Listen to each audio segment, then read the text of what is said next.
नमस्कार मित्रांनो, मथुरेमधून आता आपण निघालो आहे. मथुरेपासून हरिद्वार जवळ आहे, 2-3 तासाचा रोड आहे. तर रात्री आपण पोचून जाईल आणि सकाळी सकाळी हर की पौरी घाटापाशी जाऊ आपण गंगा स्नानासाठी. तर गंगा स्नान हे दसऱ्या दिवशी पावन स्नान मानले जाते. त्याच्यासाठी आम्ही दसऱ्याच्या दिवशी तिकडे चाललो आहे आणि तिकडेच दसऱ्याची सकाळची आंघोळ आमची गंगा नदीमध्ये होईल. तर चला मग आता जाऊया पुढे आपण. मथुरा ते हरिद्वार खूप भारी रोड आहेत, पण मधून मधून टोल नाके वगैरे जास्त लागतील.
सगळं सामान घेऊन आहे.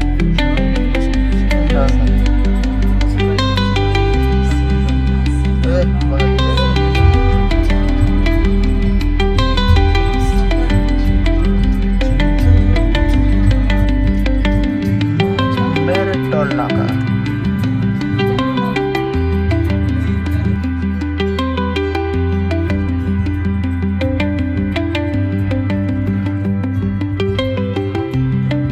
हा सेकंड लास्ट टोल नाका होता वाटतं. याच्यानंतर आता रात्रच होईल थोड्या वेळामध्ये. अजून एक टोल नाका नंतर हरिद्वार लागेल. कुठेतरी नाश्ता वगैरे, चहा कॉफी वगैरे घेणार आहे आम्ही. तर पुढं बघूया काय भेटतंय. इथून निघालोय आता. तर मध्येच आम्हाला स्टारबक्स भेटला होता मुझफ्फराबादमध्ये. तर स्टारबक्सला तर जाणं हे मॅन्डेटरीच आहे.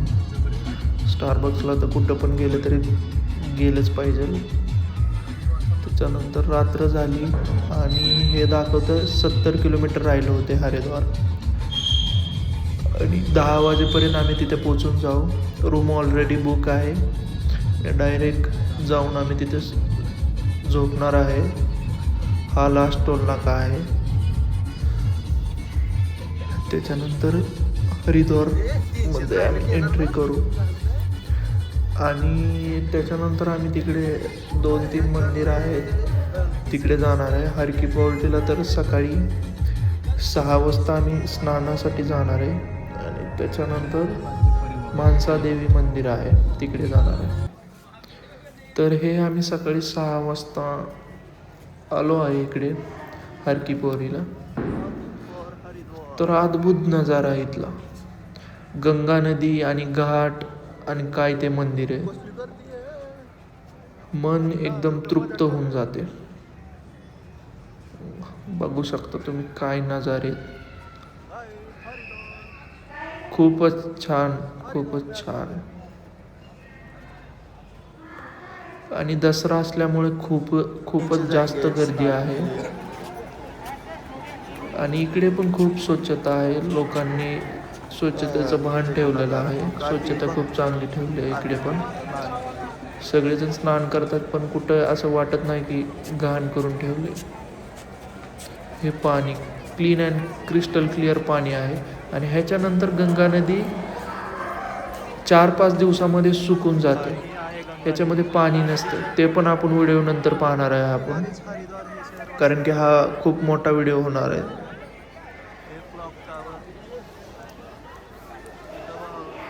बघू शकता तुम्ही, खूपच सुंदर.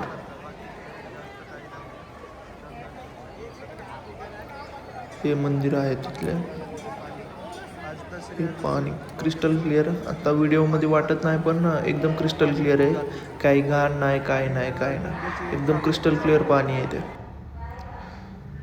हे मंदिर आहेत तिथलं जे की आपण तिथे गेलो होतो. आणि रात्री पण खूप छान गंगा आरती आपल्याला अटेंड करायची रात्रीची. त्याच्यामुळं आम्ही 1-2 दिवस हरिद्वारलाच थांबणार आहे. त्याच्यानंतर आम्ही ऋषिकेशला जाणार आहे.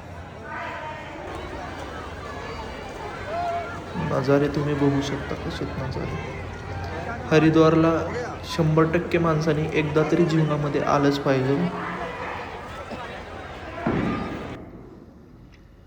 हे तिथले नजारे खूप छान.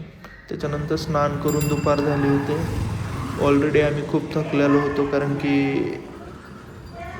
ऑलरेडी 3,500चा प्रवास आम्ही केला आहे आणि घरून निघून आम्हाला 8 दिवस झाले आहेत.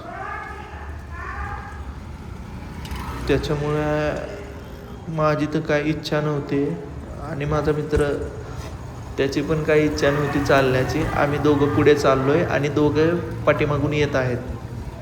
तर आम्ही डायरेक्ट आता रूमला जाऊन चेंज वगैरे करून नाश्ता वगैरे करून डायरेक्ट आम्ही मानसादेवीसाठी निघणार आहे. मानसादेवी ह्या नेक्स्ट पार्टमध्ये आपण पाहणार आहे की कसं मंदिर आहे, कसं जायचं, किती खर्च आहे, ते सगळं पुढे आपल्याला भेटेल. इथे सगळे छोटे छोटे दुकान आहेत की तिथून आपण काही खरेदी करू शकतो.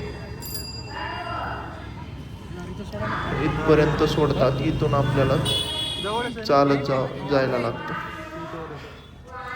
नंतर इथून 15 मिनिटाच्या अंतरावर इथून आपण चाललोय कच्चर बॅरिगेडपर्यंत सोडतात. हॉटेल बुकिंग आहे आपलं, त्याच्यामुळे काय प्रॉब्लेम नाही आहे. 2 दिवसासाठी आपण हॉटेल बुकिंग करून ठेवलं होतं ऑलरेडी. तर तिथून निघाल्यानंतर आता फ्रेश वगैरे होऊन आम्ही मानसादेवीसाठी निघालो. आता मानसादेवीकडे आम्ही जाणार आहे. 1 किलोमीटरचा प्रवास आहे आमच्या हॉटेलपासून आणि जवळच आहे, खूप जवळ आहे, काही वाटत नाही. तर मध्ये नाश्ता वगैरे करणार आहे आम्ही. तर नाश्ता वगैरे करून झाल्यानंतर आम्ही मानसादेवीच्या मंदिराकडे जाण्यासाठी एंट्री होणार आहे. मानसादेवीकडे जायचं असेल तर रोपवे आहे किंवा मग आपण ट्रेकिंग करून डोंगरावरती जाऊ शकता. रोपवेला 200-250 रुपये पर पर्सन तिकीट आहे. त्याच्यामध्ये बसून आपण नेक्स्ट पार्टमध्ये बघूया की किती तिकीट आहे काय आहे ते सगळं माहीत होईल. आणि खूप वरती आहे, वरती असल्यामुळे रोपवे मध्ये जाणं चांगलं आहे. तर भेटूया नेक्स्ट पार्टमध्ये.